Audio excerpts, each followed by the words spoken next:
కడప జిల్లాలో ఒక దారుణమైన సంఘటన. అరటి పండిచ్చి 3 ఏళ్ల చిన్నారిని అంతం చేసిన ఒక కిరాతకుడు. అయితే పూర్తి వివరాల్లోకి వెళ్తే కడప జిల్లాలోని మైలవరం మండలం కంబాల దిన్నె అనే గ్రామానికి ఒక తల్లిదండ్రులు వాళ్ళ 3 ఏళ్ల చిన్న ఆడపిల్లని తీసుకుని పెళ్లికి రావడం అయితే జరిగింది. కంబాల దిన్నె అనే గ్రామానికి. అయితే ఆ గ్రామంలో పెళ్లి జరుగుతున్న సమయంలో ఆ చిన్నారి 3 ఏళ్ల చిన్నారి ఎవరైతే ఉన్నారో తనకి ఒక అరటి పండిచ్చి ఆశ చూపించి స్థానికంగా ఉన్న ఆ గ్రామంలో ఉన్న ఒక స్థానికుడు ఆ చిన్న పిల్లని ఎత్తుకు వెళ్ళడం జరిగింది. ఎత్తుకు వెళ్ళి కొంత దూరంగా తీసుకువెళ్ళి అక్కడ ఆ పిల్ల మీద అత్యాచారం చేసి ఆ పిల్లని గొంతు నులుము చంపేసి ఆ డెడ్ బాడీని అంటే ఆ మృతదేహాన్ని చుట్టుపక్కల ఉన్న పొదల్లో పడేసి తనకేమీ తెలియనట్టు మళ్ళీ నార్మల్ గా ఊళ్ళోకి వెళ్ళిపోవడం జరిగింది. అయితే ఇప్పుడు ఆ సంఘటన అనేది రాష్ట్ర వ్యాప్తంగా పెద్ద కలకలమే రేపు తన మీద అత్యాచారం చేసి తనని హత్య చేసి ఏమీ తెలియనట్టు ఆ మృతదేహాన్ని ఆ పొదల్లో పడేసి గొప్ప నటన అయితే ప్రదర్శించాడు. అయితే స్థానికంగా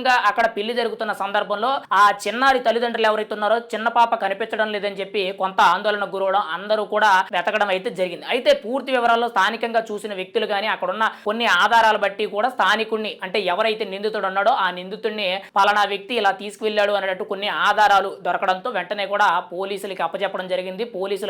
పోలీసులు తనదైన స్థాయిలో ఎంక్వైరీ చేయడంతో వెంటనే కూడా పూర్తి వివరాలు అనేవి బయటపడ్డాయి. కానీ అప్పటికే కూడా ఆ చిన్నారి మృతి చెందినట్లయితే కొంత సమాచారం అయితే తెలుస్తుంది. ఇప్పుడు కడప జిల్లా మొత్తం కూడా ఇదే పెద్ద విషాదం అని మనం అయితే చెప్పుకోవచ్చు. దేశంలో ఎంతో కఠినమైన చట్టాలు కానీ ఎన్నో న్యాయాలు ఎన్నో చట్టాలు ఎన్నో ధర్మాలు ఉన్నాయి ఎన్నో సెక్షన్స్ ఉన్నాయని చెప్పి ఏవేవో చెప్తూ ఉంటారు. కానీ ఇటువంటి చిన్నారుల విషయంలో కానీ మహిళల విషయంలో కానీ ఎటువంటి తీరు మారని ఇటువంటి కిరాతకమైన హంతకుల్ని కనీసం ప్రభుత్వం ఖచ్చితంగా వీళ్ళకి ఉరిశిక్ష చేసి ఆ ఘటన జరిగిన వెంటనే కూడా తను దొరికాడు కాబట్టి వెంటనే కూడా నిందితుడని తేలింది కాబట్టి ఖచ్చితంగా ప్రభుత్వాలు దీని మీద కఠిన చర్యలు తీసుకోవాలని చెప్పి స్థానికంగా ఉన్న గ్రామస్తులే కానీ ఆ పెళ్లి దగ్గరకు వచ్చిన పెద్దలందరూ కూడా చాలా గట్టిగా చెప్పడం అయితే జరుగుతుంది. ఒక పెళ్లి శుభకార్యం కోసం అని చెప్పి వాళ్ళు అక్కడికి వెళ్ళినప్పుడు ఆ తల్లిదండ్రులకు మిగిలిన ఒక చేదు అనుభవం ఏంటంటే 3 ఏళ్ల చిన్నారిని బలి తీసుకోవాల్సి వచ్చింది. ముఖ్యంగా ఆ పెళ్లికి వెళ్ళకపోయి ఉంటే ఆ చిన్నారి బతుకుతునేమో ఇంకో రకంగా ఆ పిల్ల సేఫ్ సైడ్ ఉందనేమో అనే ఫీలింగ్ అయితే ఇప్పుడు ఆ తల్లిదండ్రులకు వస్తుంది. కానీ ఏది ఏమైనా సరే జరగాల్సిన సంఘటన జరిగిపోయింది. ఖచ్చితంగా దీని మీద ఆల్రెడీ స్థానికంగా ఉన్న సంఘాలు ఏవైతే ఉన్నాయో ముఖ్యంగా రాజకీయ పార్టీలే కానీ సంఘాలే కానీ ఇలా ప్రతి ఒక్కరూ కూడా ఖచ్చితంగా ఈ ఘటనను ఖండించాలి. ప్రభుత్వం దీని మీద చర్యలు తీసుకోవాలి. వాళ్ళకి న్యాయపరమైన ఆర్థిక పరమైన ఖచ్చితంగా భరోసా అనేది కల్పించాలి. ఈ కేసులో న్యాయం చేయాలని చెప్పి ప్రతి ఒక్కరు కూడా కోరడం జరుగుతుంది. అయితే పోలీసులు ఇప్పటికే కూడా నిందితుడిని అరెస్ట్ చేయడం జరిగింది. చిన్నపిల్ల మీద అత్యాచారం చేసి తనని హతం చేసినట్టు కేసు నమోదు చేయడం జరిగింది. ఖచ్చితంగా ఉరిశిక్ష పడే అవకాశం ఉంది అనేటట్టు తెలుస్తుంది.